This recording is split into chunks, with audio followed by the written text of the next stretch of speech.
Good afternoon, everyone. Thank you for being here. Over the past 24 hours, the President has continued to improve. He's met or exceeded all standard hospital discharge criteria. He'll receive another dose of remdesivir here today, and then we plan to get him home. It's been more than 72 hours since his last fever. Oxygen levels, including ambulatory saturations and his work of breathing, are all normal. Though he may not entirely be out of the woods yet, the team and I agree that all our evaluations, and most importantly, his clinical status, support the President's safe return home, where he'll be surrounded by world-class medical care 24/7. I'd like to bring Dr. Dooley up to review some more specifics.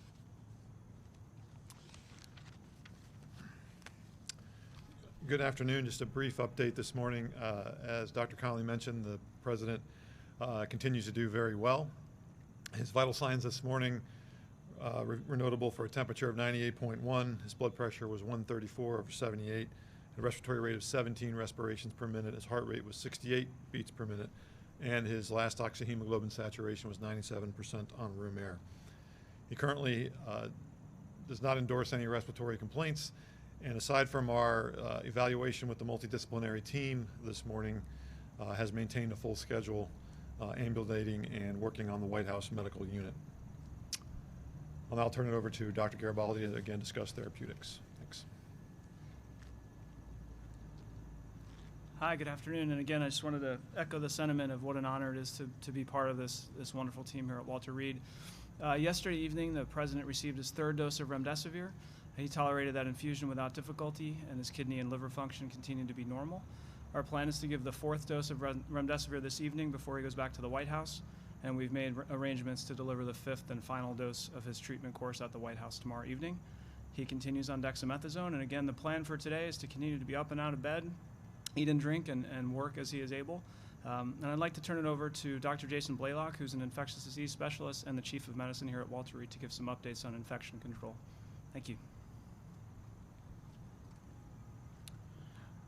Good afternoon, everyone.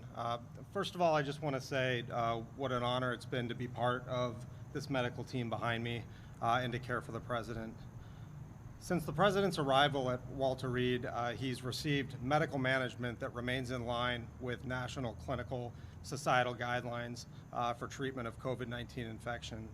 In addition, both myself and Dr. Wes Campbell have worked very closely with various laboratories in the area, state-of-the-art facilities to include USAMRIID and RARE on obtaining advanced diagnostic testing to really inform the White House medical team of both the status of the President as well as his ability to transmit virus to others.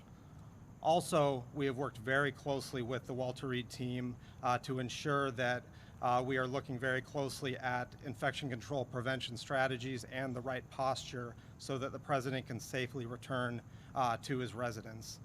And with that, I'm going to turn it over to Dr. Conley, who will answer any final questions. Thanks, Jason. I mentioned it Saturday, but I'd like to reiterate myself just how grateful the President and I are to the men and women of Walter Reed, our colleagues at Johns Hopkins, as well as the many federal, private institutions that we receive support from. And so long as everything continues on the track that we're experiencing right now, this time, as the President already tweeted out, is to get him home later today. With that, I'll take a couple questions. The President be discharged back to the White House when he was given steroids. You've said that he's still on those steroids. Those are medicines, as you know, that are usually given to COVID patients who are on ventilators or with low oxygen. So did you over-treat him? And if he's still on that medication, how is it safe for him to return to the White House? So we send patients home with medications all the time. In fact, yesterday afternoon, he probably met most of his discharge requirements safely from the hospital. And he's returning to a facility, the White House Medical Unit, that's staffed 24/7, top-notch physicians, nurses, PAs, logisticians, and the unit here, the team here behind me is going to continue to support us in that nature. Yes? Dr. Conley, what infection control measures are you taking? And how was it safe for him to drive around in a cloth mask yesterday? And how is it safe for him now to return to the White House where there have been so many cases? How is any of this safe? So the President has been surrounded by medical and security staff for days wearing full PPE. And yesterday, the U.S. Secret Service agents were in that same level of PPE for a very short period of time. We've worked with our infectious disease experts to make some recommendations for how to keep everything safe down at the White House for the president and those around him. We're looking at where he's going to be able to carry out his duties, office space, and I'll just say that it's in line with everything we've been doing upstairs for the last several days. Can you tell us, please, on testing, can you tell us when he had his last negative test? Was it Thursday? Was it Wednesday? Do you remember when he had his last negative test? I don't want to go backwards. Contact tracing for people who are around him to know I when he was understand. The positive? contact tracing, as I understand it, is being done. I'm not involved in that. So. Why did you begin the evaluation that he leave, or was this something he pushed for? No. So we try to get patients home and out of the hospital as quickly as is safe and reasonable. Every day a patient stays in the hospital unnecessarily is a risk to themselves. And right now there's nothing that's being done upstairs here that we can't safely conduct down home. You said that 7 to 10 days was a window that you'd be concerned about. I don't think we're there yet. So do you have concerns about potential worsening or reversal, and what are your plans for addressing that if it were to happen? You're absolutely right. And that's why we all remain cautiously optimistic and on guard because we're in a bit of uncharted territory when it comes to a patient that received the therapies he has so early in the course. So we're looking to this weekend. If we can get through to Monday with him remaining the same or improving, better yet, then we will all take that final deep sigh of relief. But as I said, 24/7 world-class medical care surrounding him down there. We're not going to miss anything that we would have caught up here. He's physically going to be in the White House, and what does that look like? How do you keep him safely quarantined? I wish I could go into that more, but I just can't. Doctor, why did you begin dexamethasone treatment? So that has something to do. Yesterday we talked about that, the several little temporary drops in his oxygen, and we had discussed that as a team and elected to start it early in case that persisted or worsened. The potential risks and side effects we all discussed. We looked at the data and decided that we'd rather push ahead on it than hold and risk the opposite. What about CT scans and chest x-rays? What have you seen? Resume his campaigning. As far as travel goes, we'll see. Dr. Conley, on his mental status, can you talk to about whether he has any neurological symptoms? Does he have any side effects from his medications? Any fogginess from the virus?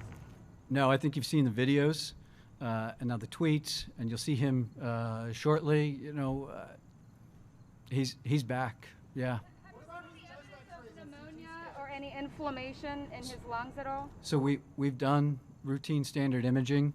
I'm just not at liberty to discuss. Doctor, So you you're, were on so board you're Air Force actively One. not telling us what those lung scans showed, just to be clear. So there are HIPAA rules and regulations that restrict me in sharing certain things for his safety and his own health and reasons. Share how many times, you said his oxygen dropped several times. Can you share how many times he was on oxygen? You said you checked with the nursing staff yesterday? Yes. So he the 2 episodes like we talked about yesterday, and both times that he received a little bit of oxygen and recovered immediately. Was that oxygen required? No, it wasn't required. He wasn't short of breath. He wasn't looking ill. It was more of us trying to anticipate needs and see how he'd respond. And in both cases, it came right off. He didn't need it from very long at all. You were on board Air Force One for multiple trips. Are you at all concerned about your own exposure and exposure to the medical team? I am concerned, but as the CDC says, there are caveats for essential employees. That as long as you continue to test negative, you remain symptom-free, and you keep a mask on when you're out and about, which we do inside the hospital 24/7, then you can carry on your duties. Yeah. I know the president's an impatient man. Has he been itchy to get out of here? The president has been a phenomenal patient during his stay here, and he's been working hand in glove with us and the team. And today got to the point he's holding court with those of us around him, the whole team, going over all the specifics, the testing, what the future is, and we have been back and forth on what's safe and what's reasonable, and he has never once pushed us to do anything that was beyond safe and reasonable practice that we all first wanted. On this medical team who recommended against the president leaving here and going back to the White House today? Or any White House staffers? No. The president said don't be afraid of COVID. Do you agree with that? Should we not be afraid? I'm not going to get into what the president says. His heart, liver, and kidney function was normal or improving. Improving, does that mean that there were effects, and is it all normal? Like, what's up with that? Yeah, it's all normal right now. I would say he appeared to be a little dehydrated Friday. He was able to just drink and recover from that, and yeah, everything looks great. Campaigning out in the country, what sort of things do you? Yeah, so the big first thing that we need to do is that there is no evidence of live virus still present that he could possibly transmit to others. And that's what the infectious disease experts and some of our partners, military civilian entities, doing some of these advanced diagnostics just to see as soon as we can identify that. Routinely, we talk about a 10-day window, CDC guidelines, but we're checking him more routinely than just waiting 10 days. There's a possibility it's earlier than that. There's a chance that it's a little bit later, but we will know as soon as possible. And then we will look at him clinically. How are you feeling? How are you doing? Why have you decided not to administer hydroxychloroquine to the president during his time here? I'm not going to go into all of our debates about specific medicines and therapies. There are dozens of therapies that we were made aware of, that we considered, that we discussed and debated and looked at, the existing literature on, and this is the regimen we chose. Hydroxychloroquine. Symptoms of COVID, is he having some of the muscle aches? Has he lost his sense of taste and smell? No, we were just talking about that, what symptoms he has left, and he's even the slight cough that he used to have, he doesn't really complain of at all. He hasn't ever complained of muscle aches, and yeah, he's up and back to his old self predominantly. Next Monday, just to be clear, how long will he still be actively shedding the virus? So this morning, I believe there was even an accounting by Dr. Fauci referencing a 5-day, the first 5 days of illness that people are most likely to shed live virus. There's a reason there's the 10 days is because most people by that time, after 7 days, most folks don't have culturable live virus. They put it to 10 just to give some extra space. It's never 100%, between everybody. So we'll see. I'm not going to put a specific number, but we look at that window is all I say. Will the president be confined to his residence, or will he be allowed to return to the Oval Office? We're going to do whatever it takes for the president to safely conduct business wherever it is he needs to do within the residence and White House. And is he on blood thinners? And also, have you been giving him Tylenol, Advil, anything Oh, that to bring came his up. fever I down? would like to say he has not been on any fever-reducing medications for over 72 hours. Yeah, he's on a routine regimen of COVID therapy. I'm not going to go into specifics as to what he is and is not on, but. Read this here that the president had a mild cough, some nasal congestion, and fatigue on Thursday. Now, back to my colleague Jen Jacobs' questionnaire. The reason knowing when the president's last negative test is important. For that reason, your words, what you said, and also for the contact tracing.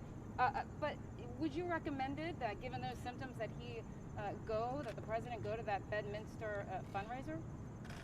It's not up to me necessarily, the president's schedule, but I would say that it wasn't until after he returned that we really sat down, then knowing the news of the day, that we really dove into how are you feeling, what's going on.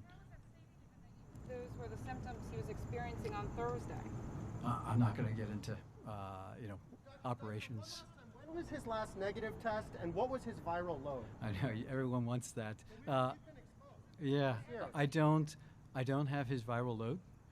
Those are some of the diagnostics that we're sending out that will really tell us when it's safe for him to get back out and around people. The last negative test was. Any abnormal tests? Were any of his lab tests abnormal? I'm not, again, HIPAA kind of precludes me from going into too much depth and things that I'm not at liberty or doesn't wish to be discussed. At some future point, maybe, but today, sorry. I think that's it. Yeah. Thank you guys so Thank much. you. Thank you. Thank you. Thank you.